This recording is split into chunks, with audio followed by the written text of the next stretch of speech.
This is Aswad Walker, Associate Pastor of the Shrine in Houston. I have the privilege of interviewing Shamari and Kamara Baruti, also known as Charles and Inez Barron. The latest article on YouTube say that you have founded a socialist dynasty in Brooklyn, New York. And so we want to talk about that, right? And really, what I first want to know is, from your perspective, why is it so critically important that we have a progressive, unapologetically pro-Black presence in political spaces? Well, first, let me say this, because in the 1960s, we said Black power. We did the Black, but we didn't get the power. It is about power. We did the Black, put on our dashikis, changed our names, Kwanzaa, Kawaii theory. We did all the Black History Month, but we didn't get the power. Everywhere in our beloved Black communities where we constitute the majority, it can't be about political neoliberalism or neoconservatism, because both of them are connected to colonial capitalism. The Black radical tradition calls for us to be revolutionaries, elected revolutionaries. So what we did in East New York, we said, East New York, yes, we're going to say defund the police, dismantle the police. The police is an occupying force. Yes, we're socialists, anti-imperialists, anti-capitalists, but then we had to win seats of power. I was able to win the city council seat. Kamara was able to win the state assembly seat, but we had an organization called Operation Power. And it's that group where we won the district leaders, male and female. We won the community board control. We wiped out what we call the neo-colonial Black puppets of the corporate-led Democratic Party. They were our biggest enemies. So we were able to get Black radicals to say, we're going to do what Amilcar Cabral said. Bear in mind, the masses of our people are not fighting for ideas in your head. They're fighting for material benefits, a better life and future for their children. Tell no lies, claim no easy victories. So we wanted to bring the radical tradition, the radical ideology to our masses, but you got to bring jobs too. And you got to bring housing. And you got to bring parks and scholarships. We did that, Pastor. We were able to do that. I thought we would be punished, but because we were strong, our community is 95% Black and brown. We stopped gentrification. We stopped Walmart from coming in. We brought in 3 new $100 million schools, a $12 million youth center.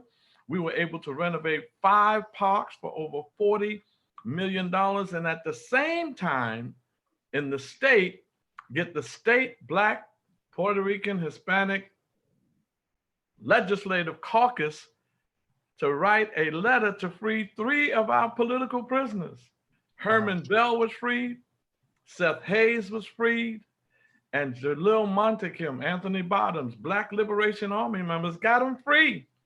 I got a reparations bill passed in the state assembly. Now we got to get the Senate to do it. And Inez did some other great, wonderful things because we're Black unapologetically, Black revolutionary. It's not enough just to be Black. Black and revolutionary and radical and progressive, and say it. Don't try to, find language so that you don't scare the masses. And then when you get in, you'll say it. No, you'll never say it then. But I'm gonna hit it to Kamara now because she did some awesome stuff. And that's what I want to ask you about, Kamara. Because for most of the country has been taught to fear words like socialism or phrases like anti-capitalism, but you two have come out and said that is a part of the Black radical tradition, and you have won political seats for years. That's right. And served proudly, and like you said, you all have delivered the goods. So, Sister Kamara, can you speak to how? Can you speak to that? What we've managed to be able to do is a result of our being in touch with the people, being on the ground with the people, walking through the community, having people know, hey, how you doing? Not be able to be afraid to talk to them about what we believe and how we think it should be manifested. And what they see manifested as our actions, they can then understand that it's different from the capitalist idea of individualism and just one person trying to climb ahead or above others. But we're talking about bringing results to the masses of people. And we're talking about getting programs that are designed to improve the conditions of all of our people, not individual people getting jobs. So my background going back is in education. And I had a touch in this community and others through the classes that I taught, through the students that I had, and through the curriculum that I brought into my classroom, which was Afrocentric, talking about working cooperatively and collaboratively as students. So that manifestation of things that we did is what translated to what I did in the assembly, starting in the assembly and then coming behind Charles into the council when he was term limited. And we just got to be bold. You got to be honest. People have got to be able to understand that you're consistent, that you're not doing it just for any kind of personal gain, and that you're doing it for an objective that's broader than any one individual. I think they've seen that in all the things that we've done, and we've got to be able to get them to understand that that comes about not from a program of wanting to do better for an individual or climb up the so-called political ladder.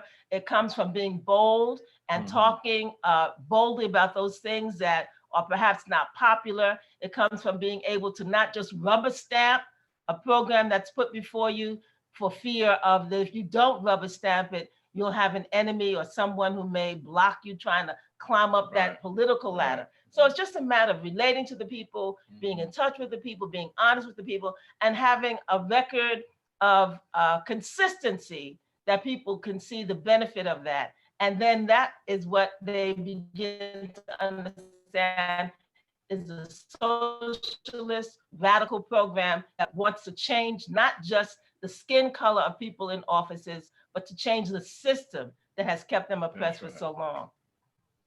Okay. And last question. So how do we, because I'm thinking the thing that's holding a lot of Black folk who want to get involved in politics back from taking your position is one of fear, basically. Being afraid of the political backlash, not being able to get elected, all those things. Yet, in quiet places, they talk the same talk that you do. So how can we get more unapologetically African-centered folk to run for office boldly, like you two say, and win office and take care of business? Either one. You gotta organize. You gotta have a base. You have to have a core group that's committed, that understands what you want to do, that's going to do the grunt work, that's going to do the groundwork, that's going to do the hard work, that's going to be able to sacrifice to push your agenda forward. We couldn't possibly have done this by ourselves. Nope. Charles talked about Operation Power, and that's the organization of people who came. Only about 20 people, but they're committed, they're hard, they're not going to back down, and they have other people that they touch in the community. They're parts of organizations themselves, and they're bringing that message to the other people that are in their groups. And we're using now this opportunity of this platform of Zoom and talking about virtual meetings to even expand beyond what we had done in person.